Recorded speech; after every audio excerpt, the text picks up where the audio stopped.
ಮೀಶೋದಿಂದ ನಮಗೆ first order ಸಿಕ್ಕಿದೆ. ಹೋಗ್ದಿರಬೇಕಿತ್ತ ಇದೆಲ್ಲಾನು ಖುಷಿ ಆಗ್ತಾ ಇದೆ ಗೈಸ್. ಫಸ್ಟ್ ಆರ್ಡರ್ ಮಾಡ್ತಾ ಇರೋದಕ್ಕೆ ನಮ್ಮ ಮೇಲೆ ನಮ್ಗೆ ಯಾವಾಗ ನಂಬಿಕೆ ಇರುತ್ತೋ ಅದು ಎಂತ ಕೆಲಸನಾದ್ರೂ ಆಗ್ಲಿ ಏನನ್ನಾದ್ರೂ ಆಗ್ಲಿ ನಾವು ಯಾವತ್ತೇ ಆಗ್ಲಿ ಕೆಲಸ ಹೇಳಿ ಮಾಡಬಾರ್ದಂತೆ, ಮಾಡಿ ಹೇಳ್ಬೇಕಂತೆ. ಸೊ ಹೋಲ್ಸೇಲ್ ಅಲ್ಲಿ ಎಲ್ಲೆಲ್ಲಿ ಸಿಗುತ್ತೆ. ಸೌಮ್ಯ ಅನ್ನೋರು ಬನಶಂಕರಿಯಿಂದ ಆರ್ಡರ್ ಮಾಡಿದ್ರು. Hello guys, welcome back to Gopinandas lifestyle. Guys ಇವತ್ತು ನಾನು ಸಿಕ್ಕಾಪಟ್ಟೆ ಹ್ಯಾಪಿ ಆಗಿದ್ದೀನಿ. ಎಂತಿಗೆ ಗೊತ್ತಾ, ನಾವು ಮೀಶೋದಲ್ಲಿ ಕೂಡ ನಮ್ಮ ಒಂದು ಪ್ರಾಡಕ್ಟ್ಸ್ನ ಸೆಲ್ ಮಾಡಬೇಕು ಅಂತ ಹೇಳಿಬಿಟ್ಟು ಲಾಗಿನ್ ಆಗಿದ್ವಿ.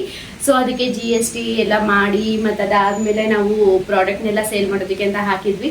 ಸೊ ಅದರಲ್ಲಿ ನಾನು ಒಂದು ಸ್ಯಾರಿ ಅಂದರೆ ಫಸ್ಟು ಈ ಸ್ಯಾರಿನೇ ನಾನು ಅದಕ್ಕೆ ಹಾಕಿದ್ದು, ಲೈಕ್ ಪ್ರಾಡಕ್ಟ್ ಹಾಕಿದ್ದು.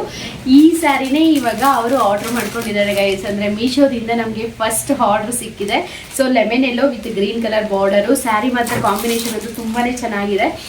ಸೊ ಮೀಶೋದಲ್ಲಿ ನಾವು ಹೇಗೆ ಲಿಂಕ್ ಆದ್ವಿ ಅದೆಲ್ಲ ಬೇಕು ಅಂದರೆ ಕೇಳಿ ಒಂದು ಸಪ್ರೇಟ್ ವಿಡಿಯೋ ಮಾಡಿ ನಾವು ನಿಮಗೆ ಹಾಕ್ತೀವಿ. ಸೊ ಅದಾದಮೇಲೆ ನೆಕ್ಸ್ಟ್ ಏನಂದರೆ ಇವತ್ತು ಫಸ್ಟ್ ಆರ್ಡರ್ ಆಗಿರೋದ್ರಿಂದ ಸೊ ನೋಡಿ ಜೆರಾಕ್ಸ್ ಎಲ್ಲ ತೊಗೊಂಡು ಬಂದು ಇಟ್ಕೊಂಡಿದ್ದೀವಿ. ಸೌಮ್ಯ ಅನ್ನೋರು ಬನಶಂಕರಿಯಿಂದ ಸಿಕ್ಕಾಪಟ್ಟೆ ಖುಷಿ ಆಗ್ತಾ ಇದೆ. ಸೊ ಒಂದು ಬಿಸ್ನೆಸ್ ಸ್ಟಾರ್ಟ್ ಮಾಡೋದು ಅನ್ನೋದು ಅಷ್ಟು ಈಸಿ ಅಂತೂ ಅಲ್ವೇ ಅಲ್ಲ. ನಾನು ಈ ಒಂದು ಬಿಸ್ನೆಸ್ನ ಸ್ಟಾರ್ಟ್ ಮಾಡಿದಾಗಲೇ ನನಗೆ ಗೊತ್ತಾಗಿದ್ದು, ಅದು ನಾವು ಎಷ್ಟೇ ಚಿಕ್ಕದಾಗಿ ಸ್ಟಾರ್ಟ್ ಮಾಡಲಿ ಅಥವಾ ದೊಡ್ಡದಾಗಿ ಸ್ಟಾರ್ಟ್ ಮಾಡಲಿ ಅದು ಕಷ್ಟ ಅನ್ನೋದು ಇದ್ದೇ ಇರುತ್ತೆ. ಅದು ಹಿಂದೆ ಎಷ್ಟೋ ಕಷ್ಟ ಪಡ್ತಾ ಇದ್ರೆ ಮಾತ್ರ ನಮಗೆ ಒಳ್ಳೆ ಲಾಭ ಅನ್ನೋದು ಸಿಗೋದಕ್ಕೆ ಸಾಧ್ಯ. ಸೊ ನನಗೆ ಲಾಭ ಸಿಗ್ತಿದೆ ಅಂತ ನಾನು ಹೇಳ್ತಾ ಇಲ್ಲ, ಆದರೆ ನಾನು ಇವಾಗ ಒಂದು 2-3 ವೀಕ್ಸಿಂದ ಟ್ರೈ ಮಾಡ್ತಾ ಇದ್ದೀನಲ್ವ ನನ್ನ ಒಂದು ಬಿಸ್ನೆಸ್ಗೆ ಎಷ್ಟೆಲ್ಲ ಯೋಚನೆ ಮಾಡಬೇಕು. ಒಂದೊಂದ್ಸಲ ನನಗೆ ನಿದ್ದೆನೇ ಬರಲ್ಲ ಗೈಸ್. ನಾನು ಯಾಕಂದರೆ ನಾನು ತಂದಿರೋ ಕಡಿಮೆ ಬಟ್ಟೆಗಳಾದರೂ ಕೂಡ ಆ ಬಟ್ಟೆಗಳಿಗೇನೆ ನನಗೆ ಆಲ್ಮೋಸ್ಟ್ 50,000 ಬಿತ್ತು. ಸೊ 50,000 ಅಷ್ಟು ಇನ್ವೆಸ್ಟ್ಮೆಂಟ್ ಮಾಡಿ ನಾನು ತಂದಿರೋದು. ಸೊ ಹಾಗೆ ಇವಾಗ ನಾನು ಆ 50,000 ಅಟ್ಲೀಸ್ಟ್ ತಗೋಬಿಟ್ರೆ ಓಕೆ ನನಗೊಂಥರ ನೆಮ್ಮದಿ. ಬಟ್ ಆದರೆ ನಾವು ಹಾಕಿರೋ ಬಂಡವಾಳ ನಮಗೆ ಸಿಗಲಿಲ್ಲ ಅನ್ನೋ ಪಕ್ಷದಲ್ಲಿ ಏನೋ ಒಂಥರ ಭಯ ಇರುತ್ತಲ್ವ. ಒಂದೊಂದ್ಸಲ ನನಗೆ ನಿದ್ದೆನೇ ಬರಲ್ಲ ಗೈಸ್. ಇಲ್ಲಾಂದರೆ ಬೆಳಗ್ಗೆನೇ ನೆನಪಾಗ್ಬಿಟ್ಟಿರುತ್ತೆ, ಅಯ್ಯೋ ಹೌದಲ್ವ ನಾನು ಹಿಂಗೆ ಮಾಡಬೇಕು ಏನು ಮಾಡಬೇಕು ಅಂತ. ಎಷ್ಟು ವೀಡಿಯೋಗಳು ನೋಡ್ತಾ ಇರ್ತೀನೋ, ನಂದು ಇನ್ಸ್ಟಾ ಯೂಟ್ಯೂಬ್ ಏನೇ ಓಪನ್ ಮಾಡಲಿ ಏನದು ಕಲೆಕ್ಷನ್ಸ್ ನೇಮ್ಸೇ ತೋರಿಸ್ತಾ ಇರುತ್ತೆ. ಲೈಕ್ ಅಂದರೆ ಇಷ್ಟು ಅವರೆಲ್ಲ ಆರ್ಡ್ರ್ಗಳೆಲ್ಲ ಬಂದು ಪ್ಯಾಕ್ ಮಾಡಿರ್ತಾರಲ್ವ, ಅಥವಾ ಎಲ್ಲೆಲ್ಲಿ ಎಲ್ಲೆಲ್ಲಿ ಸೀರೆಗಳು ಸಿಗುತ್ತೆ, ಎಲ್ಲೆಲ್ಲಿ ಕುರ್ತಿ ಸಿಗುತ್ತೆ, ಸೊ ಹೋಲ್ಸೇಲಲ್ಲಿ ಎಲ್ಲೆಲ್ಲಿ ಸಿಗುತ್ತೆ, ಈ ಥರ ನಾನು ನೋಡ್ತಾನೆ ಇರ್ತೀನಿ. ಬಟ್ ನಾನು ಮೇಯ್ನು ಕ್ವಾಲಿಟಿ ಇಂಟೆನ್ಷನಲ್ ಕ್ವಾಲಿಟಿನ ಎಲ್ಲ ಮೈಂಡಲ್ಲಿ ಇಟ್ಕೊಂಡಿರೋದ್ರಿಂದ ನನಗೇನು ಅನಿಸುತ್ತೆ ಅಂದರೆ ಒಂದು ಸ್ವಲ್ಪ ಅಮೌಂಟ್ ಜಾಸ್ತಿ ಆದರೂ ಕ್ವಾಲಿಟಿ ಇರುವಂಥ ಬಟ್ಟೆಗಳನ್ನ ತರಿಸ್ಬೇಕು ಅನ್ನೋದು ನನ್ನ ಮೈಂಡ್ ಸೆಟ್ಟು ಗೈಸ್. ಸೊ ಆ ಒಂದು ಮೈಂಡ್ ಸೆಟ್ಟಿಂದ ನಾನೇ ಡೈರೆಕ್ಟಾಗಿ ಹೋಗಿ ಪರ್ಚೇಸ್ ಮಾಡಬೇಕಾಗುತ್ತೆ. ಇಷ್ಟೇ ಅಲ್ಲ ಗೈಸ್, ಇವಾಗ ಇನ್ವೆಸ್ಟ್ಮೆಂಟ್ 50,000 ಹಾಕಿದ್ದೀನಿ ಅಂತ ಹೇಳಿದ್ನಲ್ವ, ಮತ್ತೆ ನಾನು ಅಮೌಂಟ್ ಅಡ್ಜಸ್ಟ್ ಮಾಡ್ತಾ ಇದ್ದೀನಿ. ಸೊ ಅಮೌಂಟ್ ಯಾವುದಾದ್ರೂ ಒಂದು ರೂಪದಲ್ಲಿ ಬರುತ್ತೆ ಅನ್ನೋ ಒಂದು ಹೋಪ್ ಇಟ್ಕೊಂಡು ಓಕೆ ಇದನ್ನು ಮತ್ತೆ ಇನ್ವೆಸ್ಟ್ಮೆಂಟ್ ಮಾಡಬೇಕು ಅನ್ನೋ ಯೋಚನೆ ಮಾಡ್ತಾ ಇದ್ದೀನಿ. ಯಾಕೆಂದರೆ ನನಗೆ ಇದನ್ನು ಇಲ್ಲಿಗೆ ಸ್ಟಾಪ್ ಮಾಡೋಕ್ಕೆ ಇಷ್ಟ ಇಲ್ಲ ಗೈಸ್. ನಾನು ಇದನ್ನು ಬೆಳೆಸಬೇಕು. ಯಾಕಂದರೆ ಇದು ನಂದು ಅಂತ ನಾನು ಸ್ಟಾರ್ಟ್ ಮಾಡಿರೋದು ಗೈಸ್. ಯಾವುದೇ ಒಂದು ಕೆಲಸನ ನಾವು ಮಾಡೋಕ್ಕೂ ಮುಂಚೆ ಯಾರ ಹತ್ರನೂ ಡಿಸ್ಕಷನ್ ಮಾಡಬಾರ್ದು ಗೈಸ್. ಫಸ್ಟ್ ನಾವು ಅದ್ರ ಬಗ್ಗೆ ಓಕೆ ಎಲ್ಲಿ ಸಿಗುತ್ತೆ ಪ್ರತಿಯೊಂದು ನಾವು ಅದರ ಡೀಟೇಲ್ಸ್ ಕಲೆಕ್ಟ್ ಮಾಡಿಕೊಂಡು ಇನ್ನೇನು ನಾವು ಇವತ್ತು ಸ್ಟಾರ್ಟ್ ಮಾಡ್ತೀವಿ ಅಥವಾ ನಾಳೆ ಸ್ಟಾರ್ಟ್ ಮಾಡ್ತೀವಿ ಅಂದಾಗ ನಿಮ್ಮ ಮನೆಯವ್ರಿಗೂ ಕೂಡ ಆವತ್ತೇ ಹೇಳಿ. ಯಾಕೆ ಗೊತ್ತಾ, ನನ್ನ ಪ್ರಕಾರ ನಾವು ಯಾವಾಗ ನಾನು ಮಾಡ್ತೀನಿ ಅಂತ ಹೇಳ್ತೀವೋ ಆವಾಗ ಜನಗಳ ದೃಷ್ಟಿ ಬೀಳೋ ಜಾಸ್ತಿ. ಮತ್ತು ಇನ್ನೊಂದು ಆ ಕೆಲಸ ಆಗಲ್ಲ ಗೈಸ್. ಅದು ದೃಷ್ಟಿನೋ ಅಥವಾ ಮತ್ತೊಂದೋ ಏನೋ ಗೊತ್ತಿಲ್ಲ, ಆ ಕೆಲಸ ಆಗಲ್ಲ. ಬಟ್ ಇಲ್ಲ ನೀವು ಬೇಕಾದ್ರೆ ನೋಡಿ, ಒಂದು ಫಾರ್ ಎಕ್ಸಾಂಪಲ್ ನಾನು ಹೇಳ್ತೀನಿ, ಓನ್ ಬಿಸ್ನೆಸ್ ಬಿಟ್ಬಿಡಿ. ಸೊ ನೀವು ಒಂದು ಇಂಟರ್ವ್ಯೂಗೆ ಹೋಗ್ತೀರಾ, ಆ ಇಂಟರ್ವ್ಯೂಗೆ ನೀವು ಎಲ್ಲರ ಹತ್ರ ಹೇಳ್ತಿರೋ ನಾನು ಅಂದರೆ ಲೈಕ್ ಆ ಸೆಲೆಕ್ಟ್ ಆಗೋ ಮೂಮೆಂಟ್ಸ್ ಇರುತ್ತೆ. ಇನ್ನೇನು ಆಫರ್ ಲೆಟರ್ ಮಾತ್ರ ಕೊಡಬೇಕು, ಈ ಥರ ಹೋಗಿದ್ದೆ ಆಲ್ಮೋಸ್ಟ್ ಸೆಲೆಕ್ಟ್ ಆಗಿದ್ದೀನಿ, ಆಫರ್ ಲೆಟರ್ ಒಂದು ಕೊಡಬೇಕು ಅಂತ ಒಂದು 10 ಜನದ ಹತ್ರ ಹೇಳಿ ಗೈಸ್. 10 ಜನದ ಹತ್ರ ಬೇಡ, 5 ಜನದ ಹತ್ರ ಹೇಳಿ ಗೈಸ್. ಪಕ್ಕ ನಿಮ್ಗೆ ಆ ಕೆಲಸದ ಆಫರ್ ಲೆಟರ್ ಬರಲ್ಲ. ಇದು 100% ತುಂಬ ಜನ ಎಕ್ಸ್ಪೀರಿಯನ್ಸ್ ಮಾಡಿದರೆ ಕಮೆಂಟ್ ಮಾಡಿ. ಸೊ ಏನಂತ ಕೇಳ್ತೀನಿ ಅಂದರೆ, ಅದು ನಾವು ಯಾವತ್ತೇ ಆಗಲಿ ಕೆಲಸ ಹೇಳಿ ಮಾಡಬಾರ್ದಂತೆ, ಮಾಡಿ ಹೇಳಬೇಕಂತೆ. ಸೊ ಅದಕ್ಕೋಸ್ಕರನೇ ನಾನು ಹೇಳ್ತಾ ಇರೋದು. ನಾನು ಯಾರಿಗೂ ಹೇಳಿರಲಿಲ್ಲ ಆ್ಯಕ್ಚುಲಿ. ಸೊ ಆಮೇಲೆ ನನಗೆ ಗೊತ್ತಿರೋ ತುಂಬ ಜನ ನನಗೆ ಆವತ್ತು ಹಿಂದಿನ ದಿನ ಕೂಡ ಸಿಕ್ಕಿದ್ರು, ನಾನು ಮಾಡೋಕ್ಕೂ ಹಿಂದಿನ ದಿನ. ಬಟ್ ನಾನು ಯಾರಿಗೂ ಹೇಳಲಿಲ್ಲ. ನನಗೆ ಅಮೌಂಟ್ ಬೇಕಾಗಿದ್ದು, ಸೊ ಅದಕ್ಕೋಸ್ಕರ ನನ್ನ ಅಪ್ಪ ಹತ್ರ ಹೋಗಿ ಕೇಳಬೇಕಾಗಿತ್ತು. ಸೊ ಅವಾಗ ನಮ್ಮ ಅಪ್ಪ ಹತ್ರ ಸ್ವಲ್ಪ ಕೇಳಿದೆ, ನಮ್ಮಮ್ಮ ಹತ್ರ ಸ್ವಲ್ಪ ಕೇಳಿದೆ. ಯಾಕಂದರೆ ನಮ್ಮ ಅಪ್ಪ ಸ್ವಲ್ಪ ಹೆಲ್ಪ್ ಮಾಡಿದ್ರು, ನಮ್ಮಮ್ಮ ಸ್ವಲ್ಪ ಹೆಲ್ಪ್ ಮಾಡಿದ್ರು. ನಮ್ಮ ಅತ್ತೆಯವ್ರು ಕೂಡ ಪಾಪ ಅವರ ಅಕೌಂಟಲ್ಲಿ ಎಷ್ಟಿತ್ತು ಅಷ್ಟು ತೆಗೆದುಕೊಟ್ರು. ಆಮೇಲೆ ನಮ್ಮ ಮಾವವ್ರು ಕೂಡ ನಾನು ಕೊಡ್ತೀನಿ ಅಂತ ಅಂದರು. ಸೊ ನನ್ನ ಹಸ್ಬೆಂಡು ಕೂಡ ಅಷ್ಟೇ, ಅವರು ಹೆಲ್ಪ್ ಮಾಡಿದ್ರು. ಸೊ ಈ ರೀತಿ ಎಲ್ಲರೂ ಅಂದರೆ ನನಗೆ ಗೊತ್ತಿರೋದು ಯಾರು ಇದು ಅಂದರೆ ನಾನು ಏನು ಅಂದ್ಕೊಂಡೆ ಅಂದರೆ, ನಾನು ಇದಕ್ಕೆ ಹಾಕೋ ಇನ್ವೆಸ್ಟ್ಮೆಂಟ್ ಸಾಲ ಆಗಿರಬಾರ್ದು. ನಾನು ಇವರು ಅಂದರೆ ನನ್ನ ಅತ್ತೆದಾಗಿರ್ಬೋದು, ನನ್ನ ಅಪ್ಪ ನಮ್ಮಮ್ಮ ಇವ್ರದ್ದೆಲ್ಲ ನಂದು ಅಂದ್ಕೊಳ್ತೀನಿ ನಾನು. ಸೊ ಅವ್ರಿಗೆ ಮತ್ತೆ ನಾನು ರಿಟರ್ನ್ ಕೊಟ್ಬಿಡ್ಬೋದು, ಯಾಕಂದರೆ ಇವ್ರು ನನ್ನ ಮನೆಯವರು. ಸೊ ಇವರು ಫೋರ್ಸ್ ಮಾಡಿ ನನ್ನನ್ನು ಕೇಳಲ್ಲ, ಯಾಕಂದರೆ ಕಷ್ಟನ ಸುಖನ ನಾವು ಅವ್ರಿಗೆ ಹಾಕ್ತೀವಿ, ಅವ್ರು ನಮ್ಗೆ ಹಾಕ್ತಾರೆ ಅಂತ. ಬಟ್ ಬೇರೆಯವ್ರ ಹತ್ರ ನಾನು ಅಮೌಂಟ್ ತೊಗೊಂಡು ಹಾಕಿದ್ರೆ ಅವ್ರು ನನಗೆ ಕೊಟ್ಟಿದ್ದು 1 ತಿಂಗಳಿಗೇನೆ ಕೇಳು ಅಂದರೆ ನಾನು ಇದರಲ್ಲಿ ಲಾಭ ತಗೊಂಡಿರಲ್ಲ. ಸೊ ಅದನ್ನು ಅವರು ಕೇಳಿದ ತಕ್ಷಣ ಕೊಡೋಕೆ ನನ್ನ ಕೈಯಲ್ಲಿ ಆಗಲ್ಲ. ಸೊ ಆ ಕೊಡೋ ಪರಿಸ್ಥಿತಿಯಲ್ಲೂ ನಾವಿಲ್ಲ. ಸೊ ಅದಕ್ಕೋಸ್ಕರ ನಾನು ಓಕೆ ಬೇಡ, ಸಾಲ ಮಾಡಿ ಆದರೆ ನಾನು ಈ ಥರ ಸ್ಟಾರ್ಟ್ ಮಾಡೋದೇ ಬೇಡ ಅಂತ ಯೋಚನೆ ಮಾಡಿ ಡಿಸಿಷನ್ ತಗೊಂಡಿದ್ದು. ಸೊ ಇದರಿಂದ ಇದಾದಮೇಲೆ ನಾವು ನಾನು ರೆಗ್ಯುಲರಾಗಿ ಇನ್ಸ್ಟಾದಲ್ಲಿ ಅಪ್ಲೋಡ್ ಮಾಡ್ತಾ ಇರ್ತೀನಿ, ಯೂಟ್ಯೂಬಲ್ಲೂ ಅಪ್ಲೋಡ್ ಮಾಡ್ತಾ ಇರ್ತೀನಿ. ಬಟ್ ನನಗೆ ಅದರಿಂದ ಯಾವುದೂ ಆರ್ಡರ್ ಬಂದಿಲ್ಲ. ಬಟ್ ನನಗೆ ಇಲ್ಲಿ ಸುತ್ತು ಗೊತ್ತಿರೋರು ಇದುವರೆಗೂ 3 ಪರ್ಚೇಸ್ ಮಾಡಿದ್ದಾರೆ. ಒಂದು ಲಿಖಿತಾ ಮತ್ತು ನಮ್ಮ ಮನೆ ಇನ್ನೊಬ್ರು ಇದ್ದಾರೆ ನಮ್ಮ ಮನೆ ಮೇಲೇ. ಸೊ ಅವರು ಜಯಂತಿ ಅಂತ, ಆಮೇಲೆ ನನಗೆ ಗೊತ್ತಿರೋ ಒಬ್ಬರು ಸಿಸ್ಟರು. ಸೊ ಇವ್ರು 3 ಜನ ಪರ್ಚೇಸ್ ಮಾಡಿರೋದು. ಬಟ್ ನನಗೆ ಇವ್ರು 3 ಪರ್ಚೇಸ್ ಮಾಡಿದ್ರು ಅಂತಲ್ಲ, ನಾನು ಇನ್ನೂ ಮುಂದಕ್ಕೆ ನನ್ನ ಒಂದು ಬಿಸ್ನೆಸ್ನ ನಾನು ಡೆವಲಪ್ ಮಾಡ್ತೀನಿ ಅನ್ನೋ ನಂಬಿಕೆ ಬಂತು ಗೈಸ್ ನನಗೆ. ಯಾಕಂದರೆ ನನ್ನ ಮೇಲೆ ನನಗೆ ನಂಬಿಕೆ ಇರಬೇಕು ಫಸ್ಟು. ನಮ್ಮ ಮೇಲೆ ನಮ್ಗೆ ಯಾವಾಗ ನಂಬಿಕೆ ಇರುತ್ತೋ ಅದು ಎಂಥ ಕೆಲಸನಾದರೂ ಆಗಲಿ, ಏನನ್ನಾದರೂ ಆಗಲಿ ನಾವು ಸಾಧಿಸ್ಬೋದು ಗೈಸ್. ಸೊ ಇವತ್ತಲ್ಲ, ತಗೊಳ್ಳಿ ಇನ್ನೊಂದು 6 ಮಂತ್ಸ್ ಪರವಾಗಿಲ್ಲ, ಬಟ್ಟೆ ಏನು ಕೊಳ್ತೋಗಲ್ಲ ಇಟ್ಟಿರೋ ಹತ್ರನೇ, ಅಥವಾ ಬಟ್ಟೆ ಏನು ಹರಿದೋಗೋ ಥರ ಆಗ್ಬಿಡಲ್ಲ ಅಲ್ವಾ.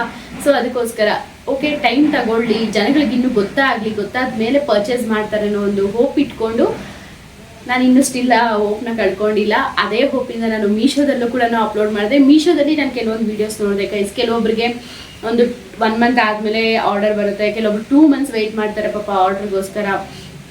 ಬಟ್ ನನಗೆ ನಾನು ಅಪ್ಲೈ ಮಾಡಿ ವಿತಿನ್ 1 ಡೇಲೇ ನನಗೆ ಆರ್ಡರ್ ಬಂತು. ಸೊ ಐ ಆರ್ಡರ್ ಮಾಡಿದ್ದು ಸೌಮ್ಯ ಅನ್ನೋರು ಬನಶಂಕರಿಯಿಂದ. Thank you so much. So Soumya ಅಂದರೆ ನಂದು ಫಸ್ಟ್ ಹೆಸರಂತೆ ಗೈಸ್. ಸೊ ಸೌಮ್ಯ ಅಂತ ಇಟ್ಟಿದ್ದು, ಆಮೇಲೆ ಏನೋ ಆಗಿ ನೇಮ್ ಚೇಂಜ್ ನಂದಿನಿ ಅಂತ ಮಾಡಿದ್ರಂತೆ.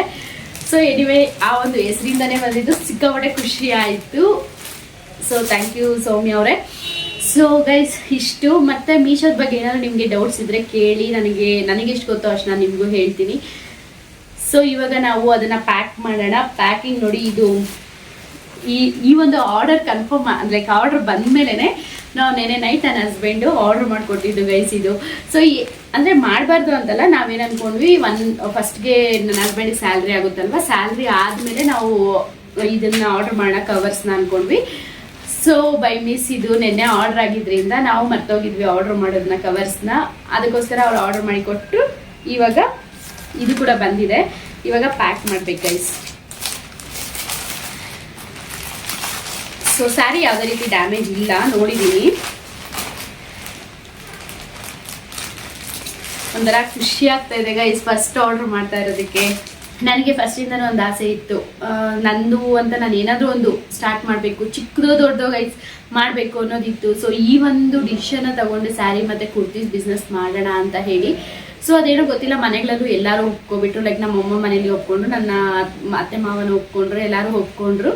ಸೊ ಎಲ್ಲರೂ ಒಪ್ಕೊಂಡಿದ್ದಾರಲ್ವಾ ಎಲ್ಲರೂ ಒಪ್ಕೊಂಡಿದ್ದಾದ್ಮೇಲೆ ನಾನು ಇದನ್ನು ಸ್ಟಾರ್ಟ್ ಮಾಡಿದ್ದು. ಆ್ಯಕ್ಚುಲಿ ನಾನು ಎಲ್ಲ ಎಂಕ್ವೈರಿ ಮಾಡ್ಕೊಬಂದು ಲಾಸ್ಟಲ್ಲಿ ಇನ್ನೇನು ತರಕ್ಕೆ ಹೋಗಬೇಕು ಅಂದಾಗಲೇ ನಾನು ಎಲ್ಲರಿಗೂ ಹೇಳಿದ್ದು ಗೈಸ್, ಇದನ್ನೇ ನಾವು ಇನ್ಸ್ಟಾದಲ್ಲಿ ಆರ್ಡರ್ ಮಾಡ್ಕೊಂಡಿದ್ದೀವಿ ಅಂದರೆ ನಮಗೆ ಕಡಿಮೆ ರೇಟ್ಗೆ ಸಿಗುತ್ತೆ ಗೈಸ್. ಬಟ್ ನಾವು ಈ ರೀತಿ ಇದನ್ನೇ ನಾವು ಇನ್ಸ್ಟಾಗ್ರಾಮಲ್ಲಿ ಆರ್ಡರ್ ಮಾಡ್ಕೊಂಡಿದ್ದೀವಿ ಅಂದರೆ ನಮಗೆ ಕಡಿಮೆ ರೇಟಲ್ಲೇ ಬೀಳುತ್ತೆ, 150 ರೂಪಾಯಿ ಕಡಿಮೆ ರೇಟಲ್ಲಿ ಬೀಳುತ್ತೆ. ಬಟ್ ಇದರಲ್ಲಿ ಮೀಶೋದಲ್ಲಿ ನನಗೆ ಕಾಸ್ಟ್ ಜಾಸ್ತಿ ಅನ್ನಿಸ್ತು. ಮೀಶೋದಲ್ಲಿ ಇದು ಆಲ್ಮೋಸ್ಟ್ ನನಗೆ ಇವ್ರಿಗೆ ಇವ್ರು ಪೇ ಮಾಡಬೇಕಾಗಿರೋದು 1140 ರುಪೀಸ್.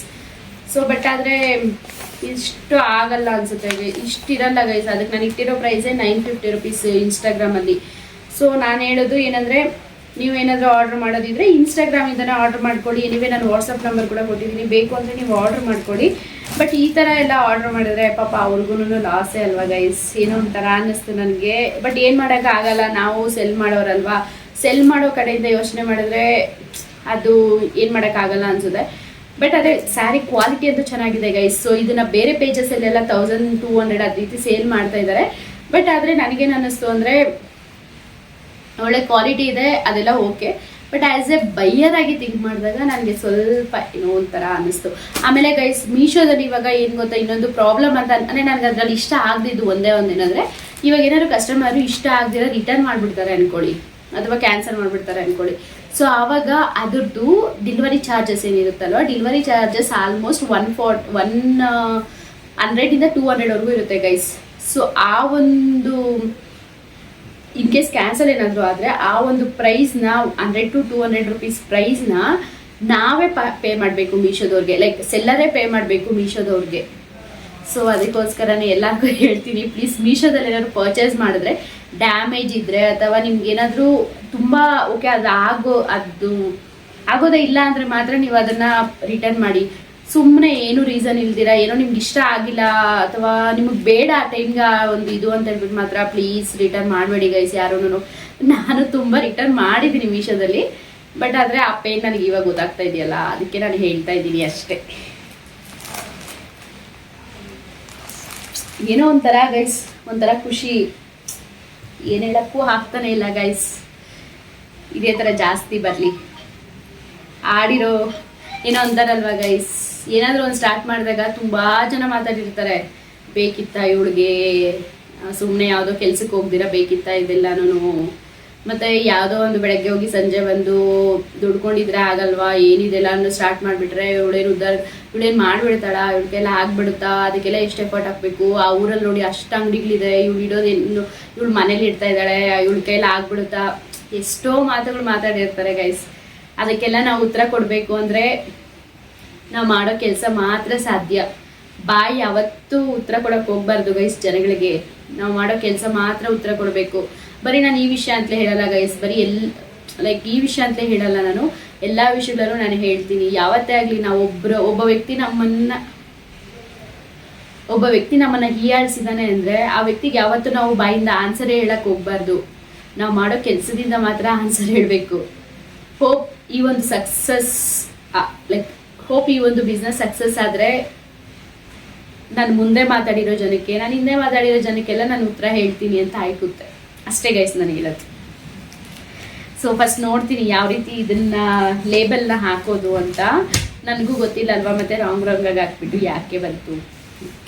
ಮತ್ತೆ ಒಂದು ಥ್ಯಾಂಕ್ ಯೂದು ಬರೆಯೋಣ ಅಂದ್ಕೊಂಡಿದ್ದೀನಿ ಗೈಸ್. ಥ್ಯಾಂಕ್ ಯು ಕಾರ್ಡ್ಸ್ ಎಲ್ಲ ನಾನು ಇನ್ನೂ ಮಾಡಿಸಿಲ್ಲ, ಸೊ ಅದನ್ನು ಬರೆಯೋಣ ಅಂದ್ಕೊಂಡಿದ್ದೀನಿ. ಅದನ್ನು ಬರೆದ್ಬಿಟ್ಟು ಇದ್ರ ಒಳಗಡೆ ಇಟ್ಬಿಟ್ಟು ಆಮೇಲೆ ಪ್ಯಾಕ್ ಮಾಡ್ತೀನಿ ಗೈಸ್. ಸೊ ಫಸ್ಟ್ ಕಸ್ಟಮರ್ ಅಲ್ವಾ, ಅಟ್ಲೀಸ್ಟ್ ಒಂದು ಥ್ಯಾಂಕ್ ಯು ಹೇಳೋಣ ಅಂತ. ಓಕೆ ಗೈಸ್, ಸೊ ಇವಾಗ ನೋಡೋದಲ್ವಾ ಮೀಶೋದು ಇದು, ನಾನು ಪಾರ್ಸಲ್ನ ರೆಡಿ ಮಾಡ್ತೀನಿ, ಮಾಡಿಬಿಟ್ಟು ಅವ್ರಿಗೆ ಕೊಟ್ಟು ಕಳಿಸ್ತೀನಿ ಗೈಸ್. 2 o'clock to 6 o'clock ಒಳಗಡೆ ಬರ್ತಾರಂತೆ. ಸೊ ಅಷ್ಟರಲ್ಲಿ ಅವ್ರಿಗೆ ಕೊಟ್ಟು ಕಳಿಸ್ತೀನಿ ಗೈಸ್. ಸೊ ಈ ಒಂದು ವಿಡಿಯೋ ಇಷ್ಟೇ. ಇದ್ರ ಬಗ್ಗೆ ಇನ್ನೂ ಮೋರ್ ಇನ್ಫಾರ್ಮೇಷನ್ ಬೇಕು ಅಂದರೆ ಪ್ಲೀಸ್ ನನಗೆ DM ಮಾಡಿ ಅಥವಾ ಕಮೆಂಟ್ ಮಾಡಿ, ನಾನು ನಿಮಗೆ ತಿಳಿಸ್ಕೊಡ್ತೀನಿ ಗೈಸ್. ಬಾಯ್ ಬಾಯ್, ಟೇಕ್ ಕೇರ್.